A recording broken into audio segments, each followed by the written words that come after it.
हरे कृष्णा।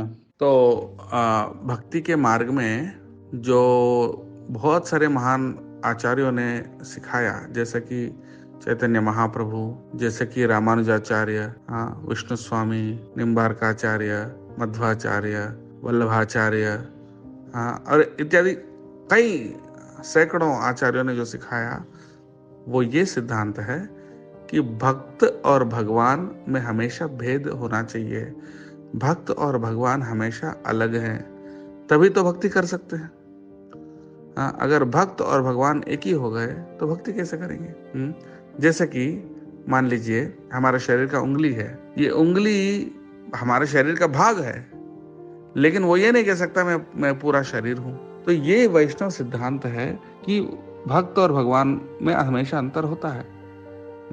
उन्होंने उदाहरण दिया, जैसे कि रिक्शा वाला सोच रहा है कि मैं रिक्शा हूं।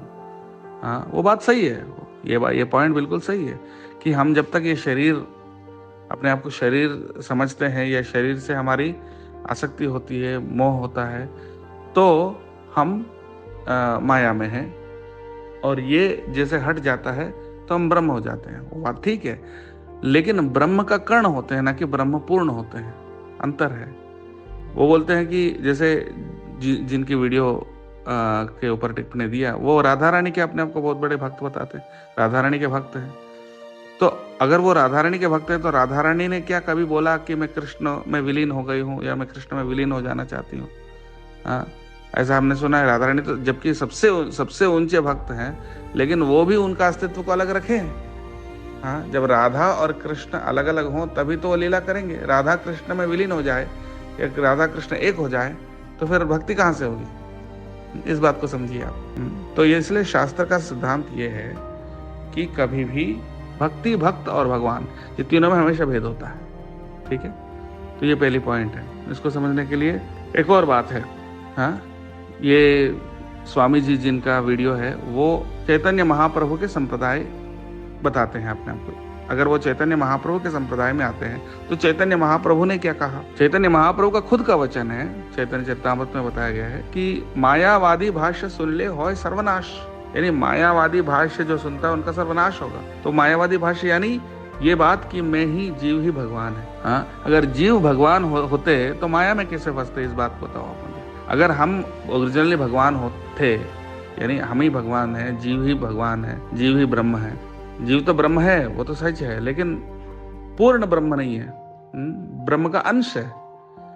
अगर हम भगवान होते तो हम माया में कैसे फंसे? इस बात को बताओ आप मुझे। भगवान कभी माया में फंसते ही नहीं है, भगवान तो माया अतीत है। तो अगर हम भगवान होते तो हम माया में फंसे कैसे? यानी हम भगवान थे नहीं, हम तो भगवान का अंश थे।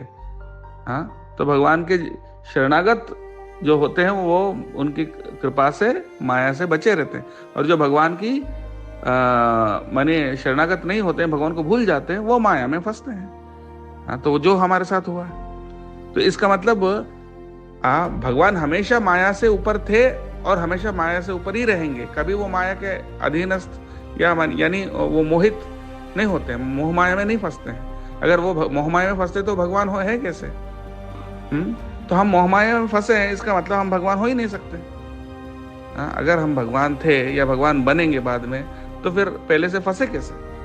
तो इस बात को भी समझना जरूरी है। इस तरह से ये शास्त्रों में, ये मेरा कहना नहीं है, बल्कि भागवत का सिद्धांत है और सभी आचार्यों का सिद्धांत है। ऐसा नहीं कि हमारा इनके प्रति कोई वो है, लेकिन सैद्धांतिक रूप से जब कोई गलत कहता है तो उसको जो शास्त्र जानते हैं, जो शास्त्र का और आचार्यों के टीचिंग्स को जो जानते हैं, वो इस बात को पॉइंट आउट करना हमारा कर्तव्य बनता है। इसलिए हमने ये बात कही है।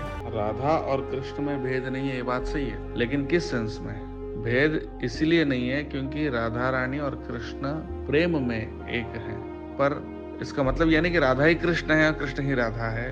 तो फिर तो भक्ति कौन किसको कर रहे हैं? फिर कौन किसको प्रेम कर रहे है ना? तो जैसे कि एक परिवार होता है, एक परिवार में हम बोलते हैं हम पति पत्नी हम दोनों एक ही हैं। आप उनको पैसे दो या हमें पैसा दो, एक ही बात है, क्योंकि हम दोनों एक हैं। ठीक है, उस सेंस में एक है बिल्कुल। लेकिन एक का मतलब ये नहीं कि पूरा एक ही है, इन द सेंस कि अब दोनों का अलग अलग अस्तित्व ही नहीं रहा, ऐसा नहीं है। पति पति है और पत्नी पत्नी पत्नी है।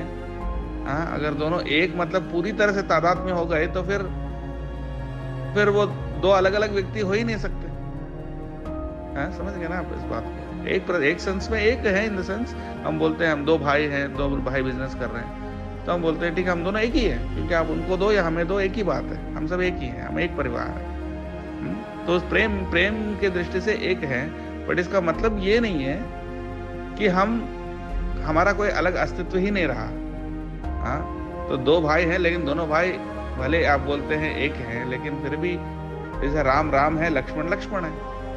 अब ये लक्ष्मण जी को देख के उनको राम नहीं कहते, या राम जी को देख के लक्ष्मण नहीं कहते, राधा जी को देख के हम कृष्ण नहीं कहते हैं, कृष्ण को देख के राधा नहीं कहते हैं, है ना। इस तरह से अंतर तो है ना। हाँ, ये तो बिल्कुल सच है कि भगवान सभी के दिल में है। भगवान कहते हैं सर्वस्य चाहम हृदय सन्निविष्टो, लेकिन हृदय में स्पष्ट रूप से बताया उपनिषदों में दो आत्मा है, एक जीवात्मा और परमात्मा। हम हैं जीवात्मा और भगवान है परमात्मा। द्वाविमौ पुरुषो लोके, गीता में भगवान बोल रहे हैं दो पुरुष हैं, दो आत्मा है, एक नहीं। श्वेताश्वतर उपनिषद में बताया गया एक वृक्ष में दो पक्षी बैठे हुए, एक जीवात्मा और एक परमात्मा। तो हम में भगवान है, पर ये नहीं, इसका मतलब ये नहीं कि हम भगवान है। हम में, हमारे अंदर भगवान है जिनके हम एक अंश हैं। हम ये भी नहीं कह रहे हैं कि हम पूरी भगवान से पूरी अलग है। हाँ, भगवान का अंश है। जैसे उंगली होता है, उंगली तो शरीर का भाग जरूर है, शरीर से पूरा अलग भी नहीं कह सकते हैं, उंगली शरीर से अलग कहाँ है। लेकिन ये भी नहीं कह सकते हैं कि उंगली पूरा शरीर है, एक भाग है, जरूर भाग जरूर है, पार्ट है, ना कि पूरा बॉडी है। हाँ, ये बात है यहाँ पर कि हमारे अंदर भगवान है, सबके अंदर भगवान है परमात्मा के रूप में। लेकिन उस परमात्मा के साथ जो जीवात्मा है वो व्यक्ति को सूचित करता है। वो व्यक्ति कौन है? जीवात्मा। हाँ, बल्कि वो परमात्मा का अंश है, ये हम कह रहे हैं। मतलब दोनों में साम्यता भी है, अंतर भी है।